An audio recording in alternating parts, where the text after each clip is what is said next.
Hello friends, welcome back to my channel. Today we are again back with a new video on law of torts. Today we are going to discuss Bhim Singh versus State of Jammu and Kashmir case. This case was decided in 1986. Here the petitioner Shri Bhim Singh was a sitting member of the Legislative Assembly in the state of Jammu and Kashmir. An FIR was registered against him under section 153A of Ranbir Penal Code 1989 at the police station Pakkadanga. यहाँ पर भीम सिंह जो कि petitioner थे वो Jammu and Kashmir legislative assembly के sitting member थे। उनके against एक एफआईआर लॉन्च की गई section 153A of Ranbir penal code 1989 Pacca Danga police station में। Ranbir penal code special status to Jammu and Kashmir article 370 के अंदर में जो ग्रांट हुआ था उसके तहत एक अलग पिनल कोड वहां बनाया गया था जम्मू एंड कश्मीर में, जिसे रणबीर पिनल कोड के नाम से जाना जाता है। और all over India Jammu and Kashmir को छोड़कर आईपीसी लागू होता था और Ranbir penal code Jammu and Kashmir में लागू होता था। तो उनके खिलाफ पक्का दंगा पुलिस स्टेशन में एक एफआईआर लॉन्च की गई। फिर इस एफआईआर में जो ग्राउंड बनाया गया वो ये बनाया गया कि उन्होंने एक पब्लिक मीटिंग में इन्फ्लेमेटरी स्पीच दी है। उनको पुलिस के द्वारा अरेस्ट और डिटेन कर लिया गया और उनको डेलिब्रेटली यानी जानबूझकर प्रिवेंट भी किया गया कि वो असेंबली सेशन को अटेंड ना कर पाए। इसके रिजल्ट में उनकी वाइफ ने हैबियस कॉर्पस रिट फाइल की जिसमें भीम सिंह को बेल पर रिलीज कर दिया गया। बाद में एक वोटिंग सेशन चल रहा था असेंबली में जिसमें उनको वोट करने के लिए अलाउ नहीं किया गया और वो वोट नहीं कर पाए। भले ही जिस व्यक्ति के लिए वो वोट करना चाहते थे वह जीत गया, परंतु उसके बाद भी उन्होंने ये क्लेम किया कि उनका राइट टू वोट इन्फ्रिंज किया गया है, यानी उन्हें लीगल इंजरी कॉज की गई है, विधिक क्षति कॉज की गई है। तो यहां पर इश्यूज जो इन्वॉल्व हुए इस केस में वो तीन इशू मेजर थे। पहला, whether the arrest and detention of Bhim Singh was illegal and amounted to false imprisonment. क्या भीम सिंह का अरेस्ट और डिटेंशन इलीगल था और क्या वो फॉल्स इंप्रिजनमेंट यानी कि मिथ्या कारावास के श्रेणी में आता है। दूसरा, whether the detention amounts to an infringement of the petitioner's constitutional right. क्या भीम सिंह को जो डिटेंशन किया गया था, डिटेन किया गया था, क्या वो उनके कॉन्स्टिट्यूशनल राइट्स का इन्फ्रिंजमेंट कहलाएगा। And the third one was whether the petitioner is entitled to exemplary compensation. क्या पिटिशनर को एग्जेम्पलरी कंपेंसेशन ग्रांट किया जाना चाहिए।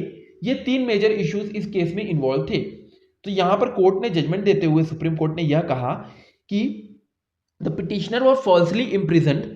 In fact, the remand orders were obtained from the executive magistrate of first class and the sub judge without producing the petitioner before them. The police officers acted deliberately and had bona fide intention.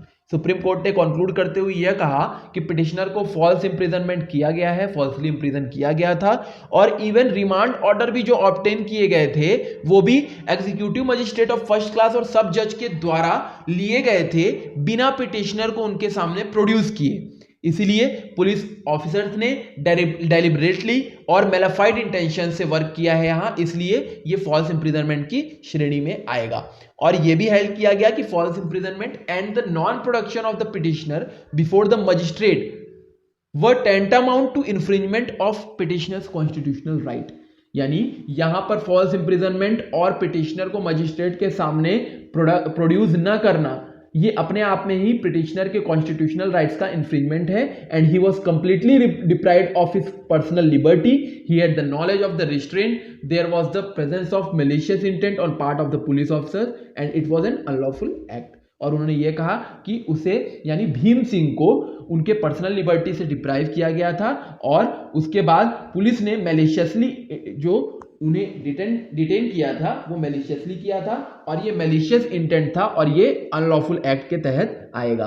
और सारे ingredients false imprisonment के यहाँ satisfy हो रहे थे present case में और उन्हें मजिस्ट्रेट के सामने न प्रोड्यूस करना भी अपने आप में सीआरपीसी के सेक्शन 56 और 76 का वायलेशन है, जिसमें साफ साफ कहता है कि आपको मजिस्ट्रेट के समक्ष किसी अरेस्टेड पर्सन को 24 घंटे के अंदर प्रोड्यूस करना होगा। अब यहां मेन प्रिंसिपल जो अप्लाई हुआ वो था इंजुरिया साइन डैमनम का, यानी इंजरी विदाउट डैमेज। जैसा कि हमने अपने प्रीवियस वीडियोस में भी जिक्र किया हुआ है, हमने यह बताया था कि अगर आप किसी व्यक्ति को भले ही किसी प्रकार का डैमेज ना पहुंचाएं, परंतु अगर उसकी लीगल इंजरी उसे आपने कॉज की है यानी उसके किसी लीगल राइट का आपने वायलेशन किया है, तो ऐसे कंडीशन में आप उसको डैमेजेस देने के लिए लायबल होंगे, जैसा कि एचबी वर्सेस वाइट के केस में भी निर्धारित किया गया था। तो इस केस में भीम सिंह को प्रिवेंट किया गया था असेंबली सेशन में अटेंड करने से और साथ ही में उनके वोट को कास्ट यानी वोट देने से।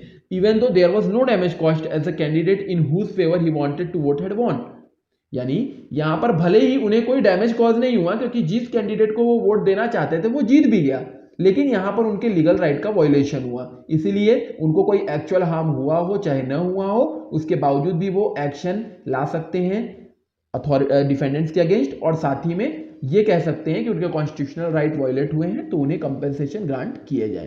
तो यहां पर कोर्ट ने रिकॉग्नाइज किया और कहा कि when a person is maliciously arrested and imprison it is a complete invasion of his constitutional and legal rights.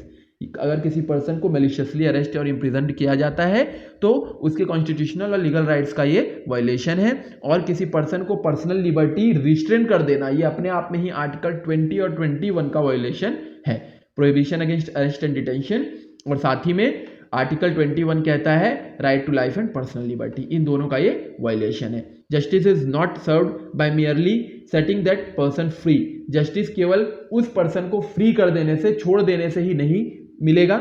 यहां पर यह कहा गया कि न्याय केवल उस पर्सन को छोड़ देने से ही नहीं मिलेगा, उसे कुछ कंपेंसेशन मॉनेटरी कंपेंसेशन भी अवार्ड किए जाने चाहिए। और इसके चलते जम्मू एंड कश्मीर स्टेट को डायरेक्ट किया गया है कि आप ऑनरेबल सुप्रीम कोर्ट के कहने पर आप उसे भीम सिंह को 50,000 रुपए का कंपेंसेशन पे करेंगे, और ये जजमेंट के 2 महीने के भीतर ही पे कर दिया जाना चाहिए। तो इस तरीके से यहां पर भीम सिंह को रिलीफ ग्रांट की गई और इंजुरिया साइन डेमनम का सिद्धांत यहां पर अप्लाई किया गया, जो कि एचबी वर्सेस वाइट के केस में पहले अप्लाई किया जा चुका था। तो यहां पर हमने Bhim Singh versus state of Jammu and Kashmir के केस को डिटेल में जाना। इस केस से संबंधित अगर आपको किसी भी प्रकार का कोई डाउट है तो आप नीचे दिए गए कमेंट सेक्शन पे पूछ सकते हैं। ऐसे ही और इन्फॉर्मेटिव वीडियोस के लिए हमारे साथ जुड़े रहें, हमारे चैनल को सब्सक्राइब करना ना भूलें। धन्यवाद।